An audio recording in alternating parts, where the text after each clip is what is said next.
The sound of the Hubble Ultra Deep Field. The signal. The first whisper came from the darkness. A faint, eerie hum, so low, so delicate that even the most sensitive radio telescopes barely detected it. Dr. Elena Vasquez, a renowned astrophysicist at the Armstrong Deep Space Observatory, first noticed the anomaly while sifting through frequency data from the Hubble Ultra Deep Field, HUDF. It was nothing at first. Background noise. Static. But then it repeated. A pattern. A signal.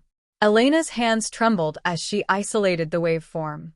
She enhanced the signal, running it through decryption algorithms. What came out was beyond comprehension. The sound wasn't random, it was structured. Harmonics overlapped in impossible ways, forming what could only be described as a melody. Not human. Not artificial. Something else. She called her colleague, Dr. Raj Patel, an expert in cosmic microwave background radiation.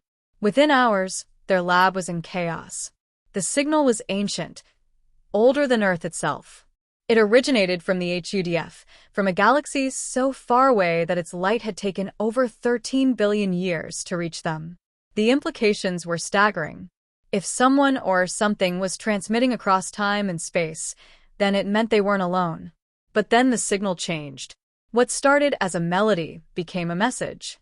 And the message was a warning. The translation. Elena and Raj worked tirelessly to decode the transmission. The more they unraveled, the more their fear grew. The warning was fragmented, garbled by cosmic radiation, but a phrase kept emerging. Do not listen. Against their better judgment, they amplified the transmission. A strange resonance filled the lab. A low, pulsing hum that seemed to vibrate in their bones. Equipment malfunctioned. Lights flickered. The entire observatory trembled, as if reacting to the sound itself. Then the dreams began. Elena saw them first, impossible beings of shifting geometry, existing outside the laws of physics. She glimpsed a void where light and sound collapsed into something unrecognizable. In the dream, the message continued. Do not listen. Do not transmit. It hears. Raj's dreams were worse. He saw the origin of the signal, not from a distant civilization, but from something deeper, older than the universe itself. A being not bound by time or space, sleeping beyond the fabric of reality. The melody had not been a greeting. It had been a beacon, a lure. And they had answered it. The awakening. 2 weeks after detecting the signal, the first anomalies appeared. Telescopes in other observatories picked up distortions in the fabric of space-time. Gravitational waves trembled, as if responding to an unseen force. Then, inexplicably, entire star systems in distant galaxies began to vanish.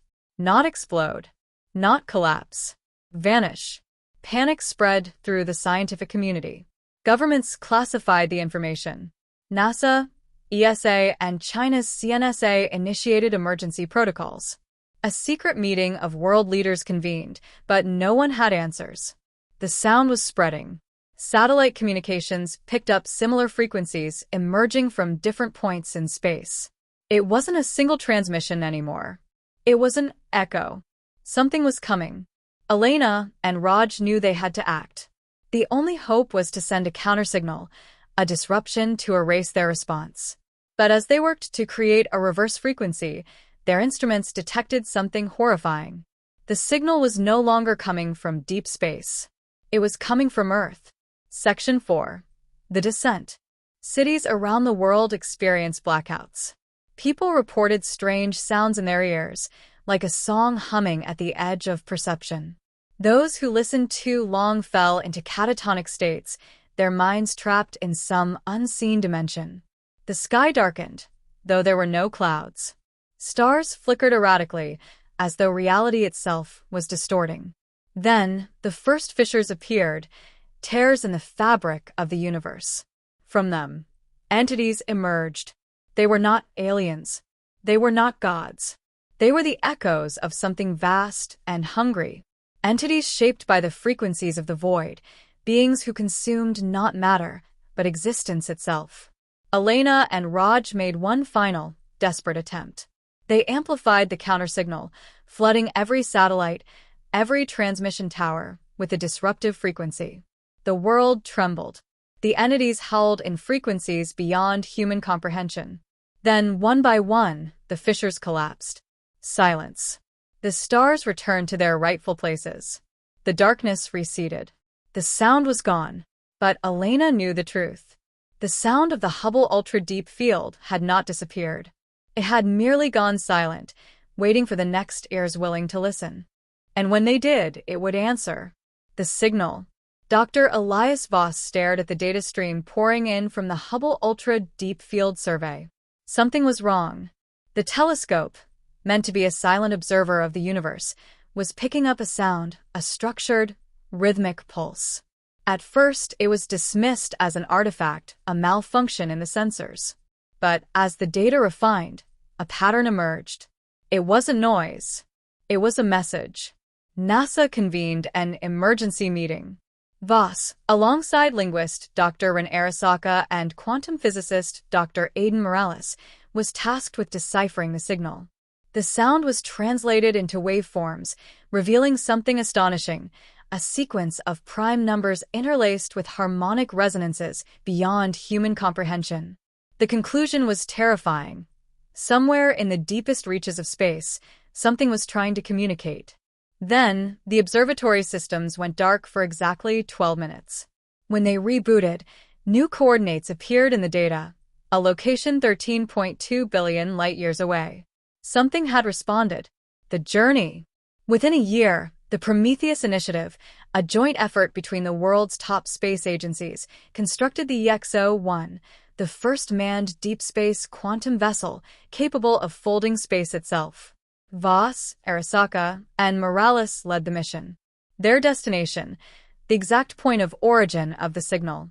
As they approached the region, strange phenomena plagued the ship. Time distortions, whispers in the communications array, and flickering images of Earth appearing outside their viewport. The AI on board, ALMA, struggled to compensate for gravitational anomalies that shouldn't exist. Then they saw it, a structure floating in the abyss of intergalactic space. A vast lattice of dark matter and impossible geometry, radiating the same signal that had summoned them. It was ancient, older than the Milky Way itself. The contact, docking with the construct, was the only option. The moment they touched its surface, the ship's systems shut down. A pulse of light engulfed them, and suddenly, they were no longer in their ship. They stood on what felt like solid ground, beneath an alien sky filled with stars they didn't recognize. A being materialized, neither biological nor entirely mechanical. Its form shimmered between realities, its voice resonating within their minds. It called itself the Echo. You have listened. You have come. But are you ready? The Echo revealed the horrifying truth. The signal was a warning. Something older than even the Echo's creators, something devouring galaxies, was coming. The sound they had heard was the last message of a civilization that had vanished long before Earth even existed. The choice. The team was given a choice: return to Earth with knowledge that could unite or destroy humanity, or activate the construct and send a countersignal across the universe, risking unknown consequences.